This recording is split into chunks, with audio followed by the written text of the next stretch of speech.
Hey guys, it's Derek from the Olive Oil Co. Today we are taking some scapes to make some pesto and crust some salmon. It's going to be absolutely delicious.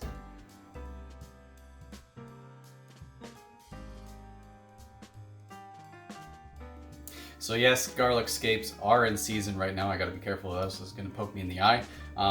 I've learned that if the garlic scape has turned twice, that is when you want to cut it off your garlic stalk. If you have any other tips, please leave them in the comments. The only thing you're going to need from our store is a extra virgin olive oil. Tonight we are using the Nocelata from Sicily, Italy. There is actually something that I want to cover with you guys, and I'm going to let the Olive Oil Co. Day version of Derek come in to explain that for you. Hey, thanks for that lovely intro, Derek. So when it comes to olive oils at our store, they are ranked by 3 different things, whether they're a mild, medium, or robust intensity.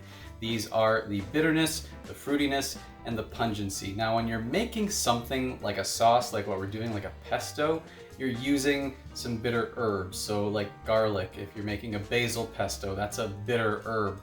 So when you're looking for an olive oil to make that with, you want to go with something that is actually very low in bitterness. Or if you're going with a medium like the Nocelata, what we're using tonight, this is a 3.8 in bitterness, but because it's so well balanced, you're not going to get so much of that because of the fruitiness and the pungency. Now, if you were to use one like our Chatouille, which is very robust, this is over 1100 biophenols in parts per million, this comes with a lot of bitterness, so it's going to pack a big bitter punch. So you don't want to use this for your sauces and things like that. But otherwise, if you have a certain oil that you like to your taste, by all means, you can use that. But essentially, you don't want to use a very bitter oil when making these types of sauces. Now, back to regular Derek. Now, before you do anything, preheat your oven to 350 degrees. So the first thing you want to do with your scapes is cut all the bulbs off. You're not going to throw this in the pesto. You can save these for another recipe. As for right now, we are going to start throwing our ingredients in our food processor. So again, for all ingredients, please visit our website for all ingredients and amounts. These garlic scapes already smell amazing. I'm already salivating and we haven't even got to the main thing yet, but you basically want to put all these ingredients in. We're just going to wrap our scapes kind of around the blade.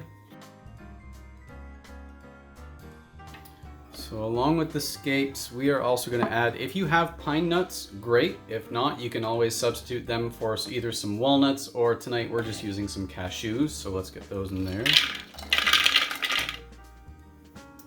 We'll want some Parmigiano Reggiano. You also want some lemon juice. Now also something you can use from our store, we are going to use our Favuzzi herbal salt. It used to be called the Bologna salt, but now it's just salt with herbs. So we're just going to do a couple shakes of this guy. That should be good, give us some nice saltiness. And at this point, you can just put all your pieces back together on your food processor. Make sure you are plugged in. And then we are just going to pulse this.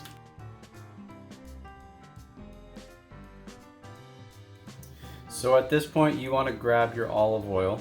We are going to make this keep running, and as it's running, we are slowly going to pour our olive oil in so it all comes together nicely.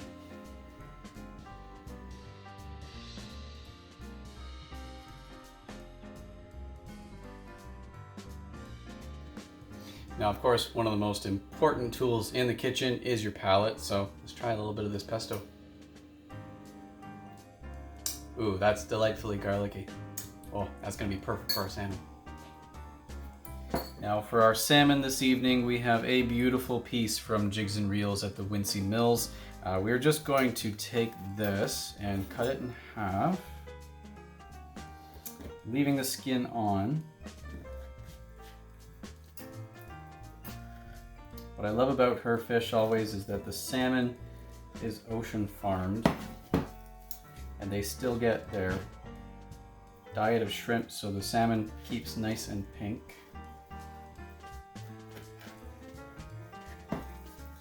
go. We're just going to place it on a baking sheet. Now for when it comes to what we are going to crust onto our salmon, we have some panko breadcrumbs right here. From our pesto, we're just going to take a couple heaps here.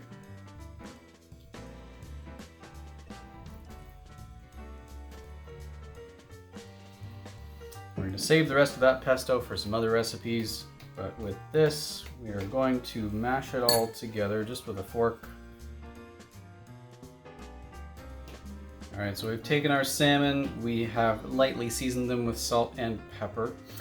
Once you have your pesto with the breadcrumbs mixed together here, it's basically to the consistency of wet sand. So you want to kind of just divide it because we're going to use all of it. And we're just going to take this.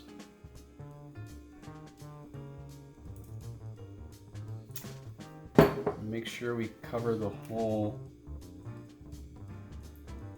top of the salmon.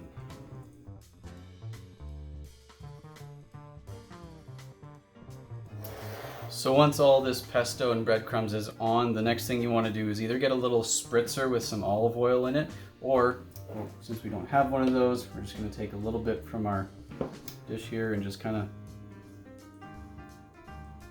put it on top.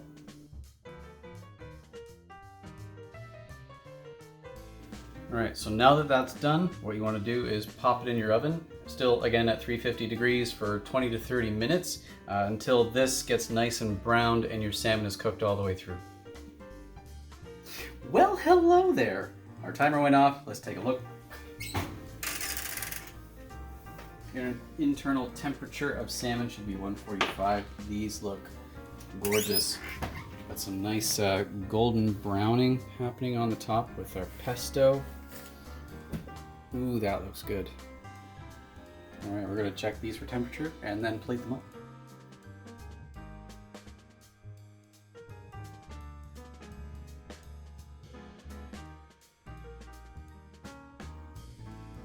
And dare I say, pesto! We've got our beautiful pesto crusted salmon.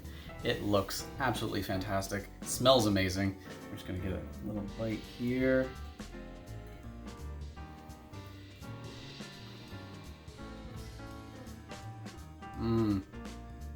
That scape really comes through. That's really nice, guys. It's not too overwhelmingly garlicky. The first time we had this pesto, it was a bit overly garlicky, but this is awesome, especially when it's in with the breadcrumbs and everything. But that salmon is perfectly baked. This is such an easy recipe to make, guys. I hope you enjoy it. If you did like this video, please leave a like and subscribe, and we'll see you guys next time.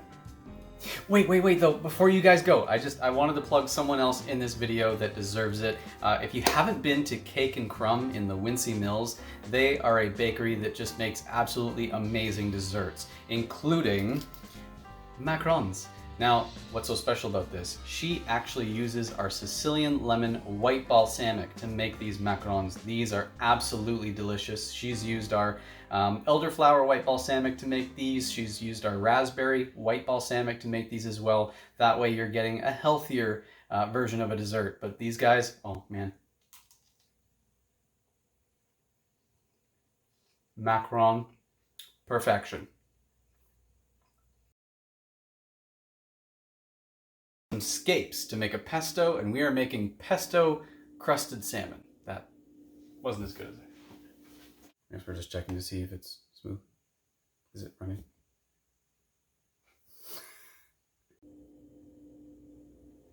By the way, has anyone ever done a scape room? Like escape room?